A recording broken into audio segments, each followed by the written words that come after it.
Terima kasih Anda masih bersama kami. Bagi Anda yang baru saja bergabung, kami hadirkan kembali 3 berita utama hari ini.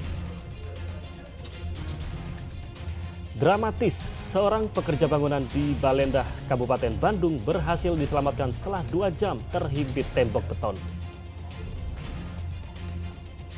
Tempat pemrosesan akhir sampah Cimenteng Kabupaten Sukabumi akan segera miliki fasilitas pengolahan sampah menjadi bahan bakar pengganti batu bara. Bertepatan dengan hari ulang tahun ke-33 SCTV, berikan bingkisan untuk bayi yang lahir di tanggal 24 Agustus.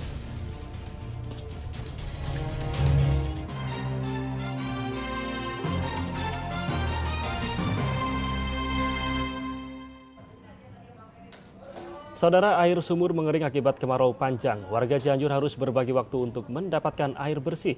Sumur bor masjid menjadi satu-satunya sumber air minum yang bisa dimanfaatkan warga secara bergiliran. Membawa ember dan galon, kini jadi aktivitas para ibu di Kampung Cijengkol Kaler, Desa Sukamanah, Kecamatan Cibeber, Kabupaten Cianjur setiap harinya. Berkumpul di sebuah pos ronda saat pagi dan malam hari.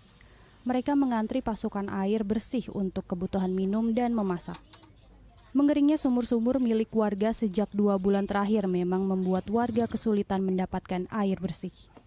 Sumur bor yang berada di masjid jadi satu-satunya sumber air bersih yang bisa dimanfaatkan warga di kampung ini. Sedang untuk mandi dan mencuci, warga memanfaatkan air sungai. Sehari berapa kali Bu ngambilin air ini? Kalau untuk yang ini ngambilnya dapat giliran 2 kali, siang sama malam. Oh, sama malam giliran. Ya. Itu berapa lama bisa? Berapa jam? Dari jam 8 sampai jam 11. Oh, gitu, Kalau 2 pagi. jam pagi. Kalau Karena malam? jam 11 nanti bagian di masjid bahwa Oh, nanti malam juga begitu ya? malam juga habis Isya sampai jam 12, setengah 12. Berapa lama susah air itu? Udah hampir mau 2 bulan. Jadi ini sumur apa? Dari Sumur bor dari bikin? masjid. Oh, dari masjid. Iya, dari masjid. Jadi itu rebutan dari masjid juga kan buat yang sholat nanti duhur. Sekarang nanti jam setengah 12 siap-siap mau ditutup lagi. Tapi sekarang juga belum mau duhur udah Kecil. itu udah kecil. Ini buat pakai apa aja Ibu air dari sini? Ibu dibiasain dihemat-hemat. Ditampung. Kalau nyuci setiap hari pasti kan boros. Saat ini ada 4 desa di Kecamatan Cibeber yang mengalami kekeringan di musim kemarau. Sebagai antisipasi, penyediaan sumur bor serta bantuan pasokan air bersih dari mobil tangki-tangki air telah dilakukan oleh Pemkab dan PDAM. Desa diantaranya ada Cimanggu, kemudian Desa Samunggal, juga Sukamanah. Untuk sementara Pak, antisipasinya seperti apa agar masyarakat masih bisa menggunakan air bersih? Ya, pertama ya kita juga berinisiatif ya dengan beberapa kepala desa bagaimana untuk menghadirkan beberapa sumber mata air bersih ya dengan adanya sumur bor dan lain sebagainya gitu ya, supaya nanti ada masyarakat bisa tetap terpenuhi. Juga kita berkoordinasi dengan PDAM ya. PDAM juga sudah membantu untuk menyediakan air bersih bagi masyarakat. Dan juga selain kita berusaha seperti itu, kita juga kemarin sesuai dengan arahan Bapak Bupati Cianjur ya, beliau menyampaikan kepada seluruh camat untuk melaksanakan kegiatan sholat istisqa. Untuk memanfaatkan waktu menunggu giliran mengambil air bersih, warga memanfaatkan aliran sungai Cikondang untuk mencuci. Warga berharap bantuan sumur bor khusus bagi kebutuhan air bersih warga segera terrealisasi. Saat ini, tak kurang dari 100 kepala keluarga memanfaatkan sumber air bersih dari masjid secara bergantian. Rendra Gozali melaporkan dari Cianjur. Saudara, Kabupaten Sukabumi akan memiliki tempat pengelolaan sampah terpadu di tempat pemrosesan akhir sampah Cimenteng, Kecamatan Cikembar. Di fasilitas tersebut, sampah akan diolah menjadi bahan bakar pengganti batu bara yang bisa digunakan oleh pabrik semen dan pembangkit listrik tenaga uap atau PLTU. Pemilahan Upaya untuk bisa memanfaatkan kembali sampah menjadi energi terbarukan terus didorong. Di Kabupaten Sukabumi akan dibangun pabrik pengolahan sampah di Cimenteng, Kecamatan Cikembar. Tempat pengolahan sampah ini akan mengubah sampah menjadi bahan bakar atau refuse the refuel RDF. RDF yang dihasilkan dari pengolahan sampah non-organik yang bukan berbahan kaca, logam, dan B3 akan digunakan sebagai bahan bakar untuk menggerakkan pabrik semen di Desa Sirna Resmi, Kecamatan Gunung Guru. Sehingga tidak lagi menggunakan batu bara sebagai bahan bakar. Buangan sampah yang ada di kota Sukabumi barangkali nanti kalau dikerjasamakan dan di Kabupaten Sukabumi per hari bisa 300 ton per hari itu bisa terserap. Dan itu insya Allah kota Kabupaten Sukabumi bebas sampah. Pengolahan sampah menjadi RDF ditargetkan mampu mengubah 330 ton sampah per hari menjadi 100 ton produk RDF. Hadirnya pengolahan sampah ini diharapkan bisa memberi dampak positif kepada masyarakat berupa pengurangan sampah hingga 300 ton per hari.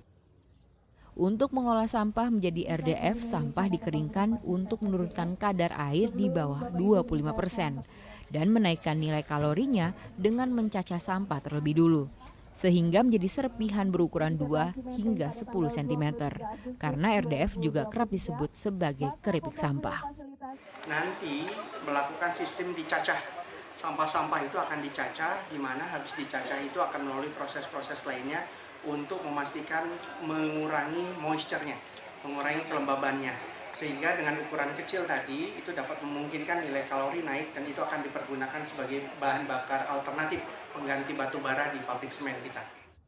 Saat ini TPA Cimenteng telah melampaui kapasitasnya untuk mengelola sampah dari 27 kecamatan. TPA dengan luas 7,5 hektar ini sudah penuh, bahkan ketinggian gunung sampah mencapai 9 hingga 11 meter. Pembangunan pabrik pengolahan sampah ini nantinya juga diharapkan bisa menjadi pembangkit listrik tenaga uap Kabupaten Sukabumi. Asep Didi melaporkan dari Kabupaten Sukabumi.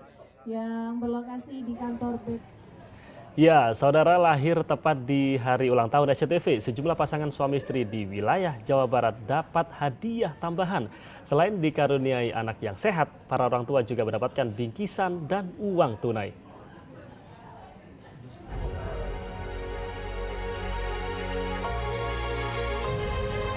Kebahagiaan tak terbendung dari pasangan Roni dan Aidah Nur Latifah. Warga Setiajaya, Kecamatan Ciberem, Kota Tasikmalaya ini dikaruniai anak perempuan dengan berat 3,3 kg dan panjang 50 cm. Kebahagiaan mereka semakin sempurna karena biaya persalinannya gratis sebab buah hatinya lahir bertepatan di hari ulang tahun SCTV. Bahkan sejumlah bingkisan pun diberikan. Untuk merayakan kebahagiaan itu, putri mereka sampai diberi nama Askiara Citra. Ya, sesuai dengan ulang tahun SCTV. Oh gitu. Amin. Kabar bahagia juga datang dari pasangan Ferry Firmansyah dan Diana dari Subang. Warga Kampung Panyingkiran Desa Sumur Gintung kembali dianugerahi anak. Bayi laki-laki ini lahir dengan berat 2,8 kg dan panjang 46 cm.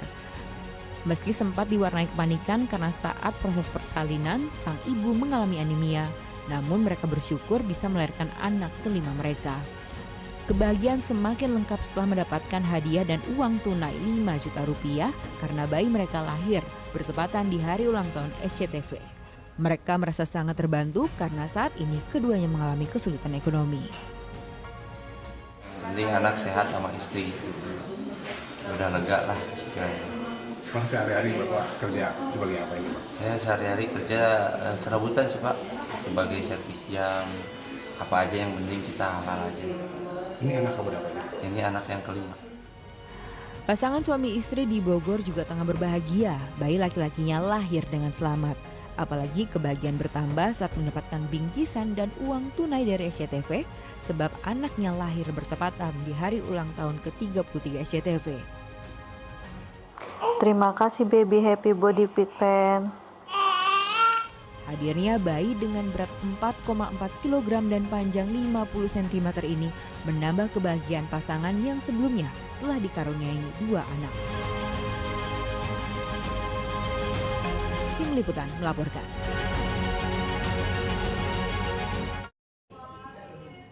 Dan informasi tadi mengakhiri jumpa kita. Atas nama rekan yang bertugas, saya Ramadhan Rumas mengucapkan terima kasih atas kebersamaan Anda. Selamat beraktivitas dan sampai jumpa.